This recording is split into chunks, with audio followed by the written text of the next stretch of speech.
अस्सलाम वालेकुम। मैं हूं फैसल तारिड़। कप्तान के नजरियाती खिलाड़ियों ने जी बाजी पलट दी है। जब से गेम अली अमीन गंडापुर के हाथ से निकली है, जुनेद अकबर और पीटीआई के नजरियाती खिलाड़ी मैदान में आए हैं, तब से एक बात तो वाजिया हो गई है। हुकूमत प्लस एस्टैब्लिशमेंट के तमाम तर प्रेशर के बावजूद एक ही चीज सामने आ रही है, किसी किस्म की कोई मुफाहमत नहीं होगी और सुहेल अफरीदी से पीछे नहीं हटेंगे। अब इस सिलसिले में कुछ बड़ी डेवलपमेंट्स हुई हैं। पीटीआई की जानब से हंगामी कॉल दी गई है। पीटीआई के खिलाड़ियों से यह कहा गया है कि फौरी सड़कों पर निकला जाए। मौलाना फजल रहमान के हवाले से भी बड़ी खबर है।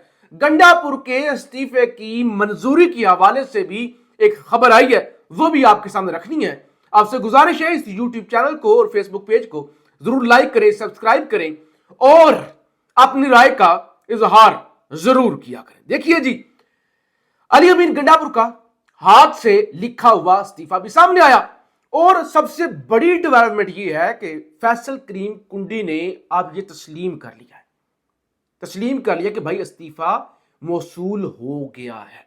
हमारी लीगल टीम इस्तीफे की जांच पड़ताल कर रही है। मंडे को जैसे ही वो कहते हैं मेरा दफ्तर खुलेगा, तो फिर उसके बाद हम कानून के मुताबिक फैसला करेंगे कि हमने इस्तीफा कबूल करना है या कबूल नहीं करना। लेकिन देखिए, एक तो फैसल करीम कुंडी एंड कंपनी सब पर तनकीद हो रही थी ना कि आप वो लोग हैं जो असद कैसर को कहते थे कि अदम एतमाद आई है, उस पर वोटिंग करवाओ, अदम एतमाद पर अमल दरामद करवाओ। अब आइन के मुताबिक इस्तीफा आया है, आप इस्तीफा कबूल ही नहीं कर रहे। दूसरे नंबर पे ऑप्शन ही को नहीं बचा हुआ। 4 दिन इन्होंने जैसे कि डंग टिपाऊ पॉलिसी 2-4 दिन इन्होंने उस पर गुजारने की कोशिश की कि इस्तीफा मौसूल नहीं हुआ, ये नहीं हुआ, वो नहीं हुआ। अब इस बात की जब तस्दीक हो गई कि इस्तीफा मौसूल हो गया है, तो फिर आप कबूल करें या ना करें। जब आपने तस्लीम कर लिया ना इस्तीफा मौसूल हो गया, फिर आप कबूल ना भी करें, 48 घंटों के अंदर अंदर इस्तीफा खुद ही कबूल समझा जाएगा। और इस हवाले से पिछले 3 घंटों में दूसरी प्रेस कॉन्फ्रेंस की गई है सलमान अकरम राजा की जानब से। इस हवाले से भी इस वीडियो के अंदर आगे चल के हम बात करते हैं। तो लिहाजा केपी असेंबली का इजलास रात को भी खबरें चली कि इजलास रात को ही बुलाया जा रहा है। आज भी खबरें चली, हमने रिपोर्ट भी किया था और स्पीकर साहब असेंबली पहुंचे भी थे, तमाम जो अरकान थे वो भी पहुंचे थे। तो अब मशवरा यह किया गया है कोई भी सुकम ना छोड़ा जाए, क्योंकि अब तस्दीक होगी ना इस्तीफा पहुंचने की, तो मंडे तक का 48 घंटे मजीद गुजरने का इंतजार कर लिया जाए और मंडे को फिर हतमी जो है वो इजलास बुलाया जाएगा। जरा जो प्रेस कॉन्फ्रेंस हुई है और दीगर चीजें जो सामने आई हैं वो मैं आपके सामने रख लूं। उससे पहले call, Junaid Akbar front foot पर है, फ्रंट सीट पर। जैसे गंडापुर रुखसत हुआ ना, जुनेद अकबर जो नक्शे से मुकम्मल तौर पर गायब थे, हम भी तनकीद करते थे कि खान ने आपको सदर बनाया केपी का और आप अपना किरदार अदा नहीं कर रहे। इवन पेशावर जलसे के अंदर आपने किरदार अदा नहीं किया, आपने कहा उसे पूछा ही नहीं गया। आप केपी के सदर हैं, अब वो फ्रंट सीट पर है। उन्होंने कॉल दी है, कहते तमाम पीटीआई क्यादत वर्कर्स और मुख्तलिफ विंग्स को हदायत दी जाती है कि इमरान खान के वज़ीर आला सुहेल अफरीदी के हक में रैलियां निकालने का मकसद क्या है? क्योंकि ताकतवर हलकों की जानब से सख्त प्रेशर है, हुकूमत की जानब से सख्त प्रेशर है, हम सुहेल अफरीदी को नहीं बनने देंगे, चाहे फिर जो भी करना पड़ा। तो अब कारकुनों को तैयार रहने का कह दिया गया है। रैलीज ताकि प्रेशर बढ़े, लोग तैयार हों।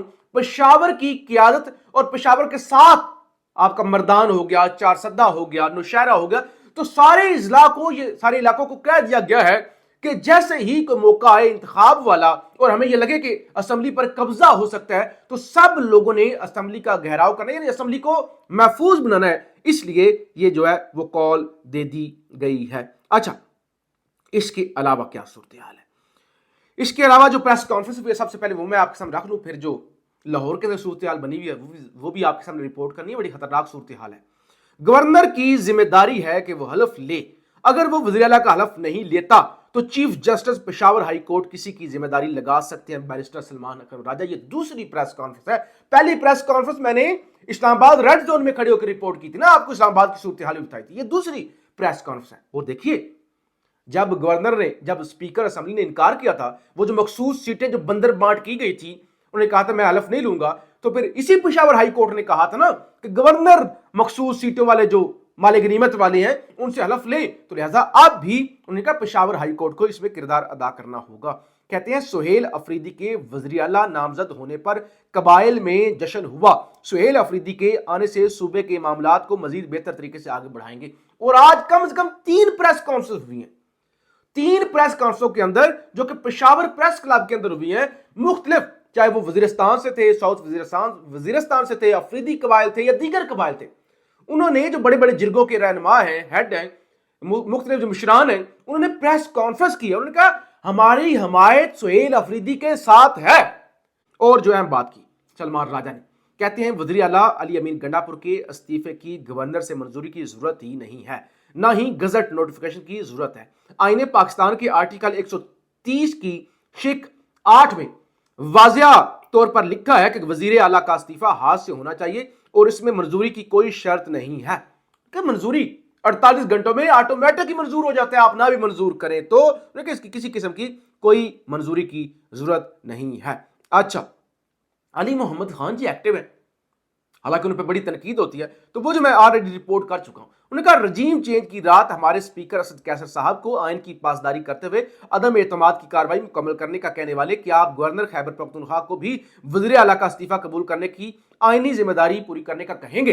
इसके साथ साथ असद कैसर और जो सदर है पेशावर के इरफान सलीम साहब, देखिए ना कैसे वक्त बदलता है, ये वही इरफान सलीम साहब हैं, खुर्रम ज़ीशान साहब हैं, जिनको वो सेनेट के अंदर मजबूर किया गया, आज वो फ्रंट फुट पर है। तो इरफान सलीम साहब मुफ्ती महमूद मरकज जो पेशावर के अंदर है मौलाना फजल रहमान साहब का, वहां पे वो इस वक्त जा चुके हैं। पीटीआई का एक वफ्द जा रहा है, वहां पे वो जेयूआई की क़यादत को मिल रहा है, उन्हें एतमाद में ले रहा है कि आप हमारे साथ खड़े हो, आप आइन के साथ खड़े हो। देखिए मौलाना फजल रहमान साहब का क्या इतराज था कि गंडापुर वज़ीर आला है, वो मुझे गालियां देता है, मुझ पर तनकीद करता है, गंडापुर के होते हुए इत्तेहाद नहीं हो सकता। तो अब भी अगर मौलाना फजल रहमान कहे कि नहीं मैंने जरदारी के साथ खड़ा होना है, मैंने नवाज शहबाज के साथ खड़ा होना है, मैंने अहमद वली खान के साथ खड़ा होना है जो माफी मांग गया, तो फिर मौलाना फजल रहमान फिर ये नहीं कह सकते कि देखिए मैं तो जो है वो इंसाफ के साथ, आइन के साथ, जमहूरियत के साथ खड़ा होना चाहता था, लेकिन इन लोगों का रवैया ठीक नहीं था। तो अब पीटीआई का वफ्द, ज़ाहिर असद कैसर साहब बड़े इस मामले में पहले भी उन्होंने किरदार अदा किया था, बड़ी बैलेंस शख्सियत है, वो मुफ्ती महमूद मरकज जा चुके हैं और दर्जन के करीब दर्जन से ज्यादा जो वोट हैं जेयूआई के, वो अगर वो भी सुहेल अफरीदी को मिल जाते हैं, क्योंकि देखिए जुनैद अकबर साहब ने ये कह रखा है कि हम सिर्फ 92 वोटों से नहीं बल्कि हम सेंचुरी मुकम्मल करेंगे और लोगों को भी हम अपने साथ मिलाएंगे। तो अब मौलाना फजल रहमान साहब का भी इम्तिहान है कि वो इस सारे मामले के अंदर क्या किरदार अदा करते हैं, क्योंकि देखिए मुल्क तबाह हो रहा है। अभी मेरे सामने एक खबर आई है कि आलमी मंडी के अंदर तेल साल की कम तरीन सतह पर आ गया, यानी $58 पर बैरल। इतना बड़ा यानी चेंज है कि $60 से भी कम पर फी बैरल तेल आ गया। लेकिन अलमिया क्या है, जब पूरी दुनिया के अंदर तारीख की कम तरीन सतह पर पेट्रोलियम मसनूआत की कीमतें आ गई हैं, पाकिस्तान के अंदर तारीख की बुलंद तरीन सतह पर है। तो ऐसी सूरत हाल में अगर मौलाना फजल रहमान कौम के साथ नहीं खड़े होते तो फिर जाहिर है फिर मौलाना फजल रहमान के पास कोई दूसरा जवाब नहीं होगा कि मैं इसलिए नहीं खड़ा हुआ या इसलिए खड़ा, यानी उनके पास कोई जवाब नहीं बचेगा। दूसरी तरफ जो है वो खबर ये है, एक तो वो मुफ्ती मुनीब साहब, आपको पता है मुफ्ती मुनीब साहब वो भी आजकल यानी हाफिज साहब से बड़ा चाबी वाला खिलौना तो आजकल मुफ्ती मुनीब साहब बने हुए हैं, किसी जज के खिलाफ प्रेस रिलीज खड़का देते हैं कभी। अच्छा खैर, अब मुफ्ती मुनीब की इंटरव्यू ये कहते हैं फील्ड मार्शल और वजीर आजम पाकिस्तान और वजीर आला पंजाब से दरखास्त है कि इन अनासर का तयन करें जिन्होंने साद रिजवी से मुज़ाकरात किए बगैर क्रैकडाउन और गिरफ्तारियां की। अलामा साद की फैमिली और वर्कर्स को बगैर मशरूत रिहा किया जाए और क़यादत से गुजारिश है कि वो इस रैली को मुअख्खर करें। यानी मुफ्ती मुनीब कह रहे हैं कि ये जो क्रेन वाली पार्टी है वो जो है वो अपना एहतजाज मुअख्खर कर दे और फील्ड मार्शल साहब किरदार अदा करें। लेकिन अब तक 25 लोग जो है उनके शहादतें हो चुकी हैं और मुरीद के से आगे जो है वो एहतजाज आ चुका है। दूसरी तरफ DGISPR पर जी मुसलसल तनकीद हो रही है, कह रहे हैं कि खैबर पख्तूनख्वा में DGISPR का इल्जाम है कि हुकूमत साथ ना होने की वजह से दहशतगर्दी फैल रही है। तो कहा जा रहा है बलोचिस्तान के अंदर क्यों नहीं खत्म हो रही, बलोचिस्तान के अंदर जो भुगती हुकूमत है वो तो मुकम्मल तौर पर आपके साथ खड़ी है। बहरहाल استعفا موصول ہو چکا ہے گورنر صاحب کو، اور گورنر صاحب دیکھیں اب یہی بہانہ رہ گیا کہ وہاں پہ کاما نہیں لگا ہوا تھا، استعفا کیپٹل لیٹرز کے اندر لکھا ہوا تھا، پروفیشنل زبان نہیں تھی، یعنی اس طرح کے کچھ ٹچے سے بہانے رہ گئے. ورنہ جو ابھی جتنا پریشر ہے نا جنید اکبر پر اور سہیل افریدی پر، پی ٹی آئی کی موجودہ قیادت پر، جس طرح سے لڑ گئے ہیں نا، جس طرح سے پی ٹی آئی کھڑی ہو گئی ہے ساری صورتحال میں اور مکمل اتحاد ہو گیا. دیکھیں نا وہ اس کے خلاف بیان دے رہا ہے، دوسرا دوسرے کے خلاف بیان دے رہا ہے، ساری چیزیں سائیڈ پہ چلی گئی ہیں اور پوری پی ٹی آئی اپنے پیروں پر وزن ڈال کے پورے اعتماد کے ساتھ سہیل افریدی کے ساتھ کھڑی ہو چکی ہے. پاکستان زندہ باد.